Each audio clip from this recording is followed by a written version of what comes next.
friends, my name is Sanjay Singh, your sales coach.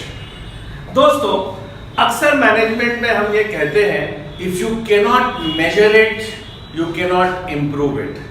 तो निश्चित रूप से सेल्स में भी ये लागू होता है कि जब हम सेल्स को अपना कैरियर बनाते हैं तो सेल्स के अलग अलग चीजों को जब तक हम नापते नहीं हैं, जब तक हम उसका एक मापदंड तैयार नहीं करते हैं, there has to be a yardstick for everything that we do in sales. जब तक हम ये नहीं करेंगे तब तक we cannot improve sales, and I'm sure all of us want to improve our sales. So in this video, let us try and understand what are the various elements of sale that we need to measure on a everyday basis. In short, we call it sales metrics. So when in our day-to-day life of selling, what are the things that we need to measure? For sure, number one in this rank is my daily sales report, which is what we call DSR, where we measure how many calls we have done, how many effective calls we have done, how many calls we have done which have been able to create a marketing qualified lead, and how many calls we have done which have been able to translate into a sales qualified lead. So that in short is your daily sales report, and I strongly believe that any salesman who doesn't fill a daily sales report and doesn't capture these 4 deliverables is not serious with his job. And I'm sure all of you there watching this video also agree to me and is aware of it. Let's move to the higher levels of sales metrics that we often tend to ignore. In our day-to-day life, we have something called a sales funnel. Now a sales funnel basically helps us to monitor the movement of the sales call through the week or through the month or through the quarter. So when we take a defined period of time, how many contacts were there which translated into leads, how many leads are there which translated into proposals and negotiations and final order. So this is known as the sales funnel ratio. Yes friends, it's very important for us to measure the sales funnel ratio on a periodic basis. Now in this ratio, we are trying to do what is the ratio between leads to proposal, what is the ratio between proposals to negotiation, and what is the ratio between negotiations to closing.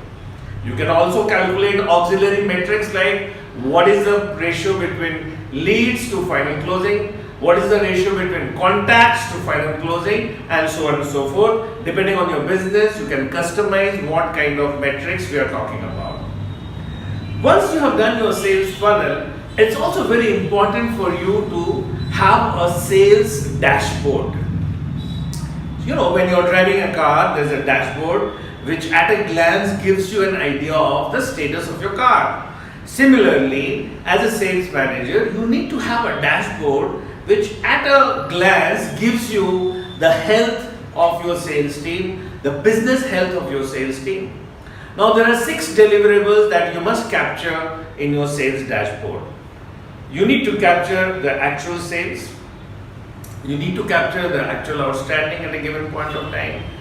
You also need to capture what is the average number of fresh contacts that your team is doing on a daily basis, which is what we call MNOC, that is minimum number of calls per day.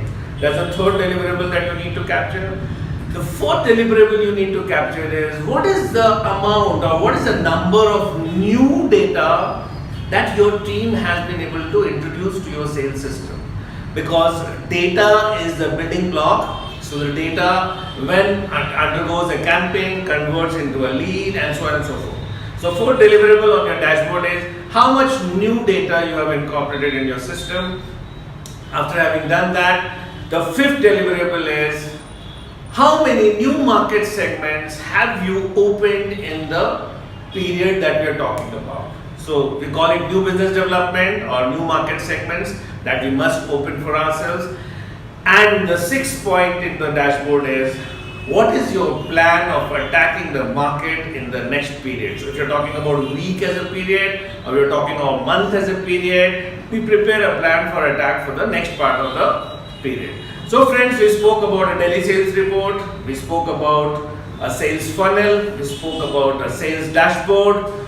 If once you have done all that, then beyond that, we also need to understand how my sales efforts are moving up in the funnel.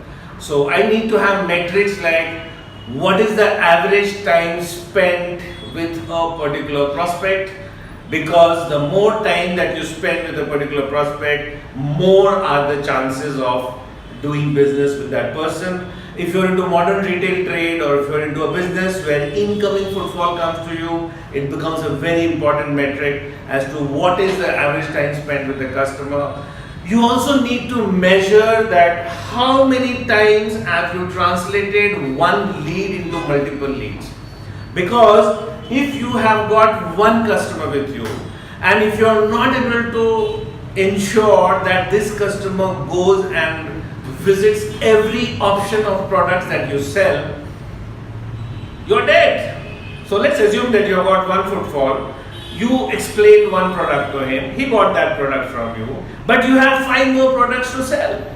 Do you take a classified opinion on how exactly you're going to introduce this customer to all the 5 other options that you have? This is known as the average basket size, which means the width of your sales portfolio. And similarly, we also need to calculate the average basket value, which tells us what is the average billing per customer. So these are some of the preliminary sales metrics which I think that every sales team must have to be monitoring their work on a daily basis.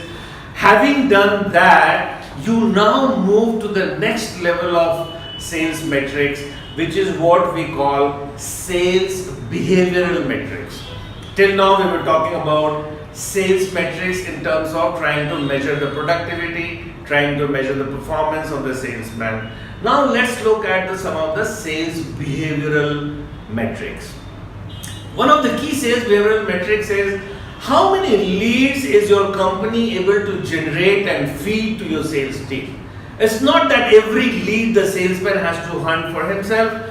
Do you as an organization create leads for yourself and feed to the sales team? In sense, do you have a marketing team which actually generates leads and feed to its customers?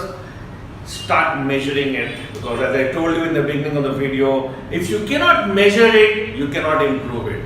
So let's start measuring how many leads do we feed to our sales team, and then from there on how the sales team treats the same leads into its sales funnel and so on. Once we have measured how many leads we are able to feed to the sales team, we also need to measure as to how many interactions are required with the customers to convert him from a proposal stage to a final stage. So let's assume that there is one new customer who gets into my system and I propose for the first time. Now there is a backend, there is a sales coordinator in the office who is doing all the paperwork on behalf of you or the company. So you send the first proposal, the customer asks for something, you send the second proposal and third proposal and fourth proposal. Oh my God, are you required to send 5 proposals to close an order? This is also a metric which you need to measure. How many proposals are required on average to be closing key accounts or to be closing large accounts? Now this is a metric which helps you understand the behavioral pattern of sales from your backends. So sales coordinator needs to be measured, the sales leads generated from the office needs to be measured. Now after having done that, we also need to measure what is the customer satisfaction index. So we need to measure on an average how many complaints do we receive in our office from a particular salesman, or on an average how many complaints do we receive from a particular sales team. And from there we move on to see how many of those complaints were resolved within the turnaround time that we have defined internally, which leads us to understand what is the customer satisfaction index. So customer satisfaction index is another something which all sales team needs to measure, because I know a lot of sales team who sell very well, but it is always a typical situation of moving 2 steps forward and 1 step backward. I don't want that, because every step forward that we move is a cost, and every step backward that we move is also a retrograde cost of the company.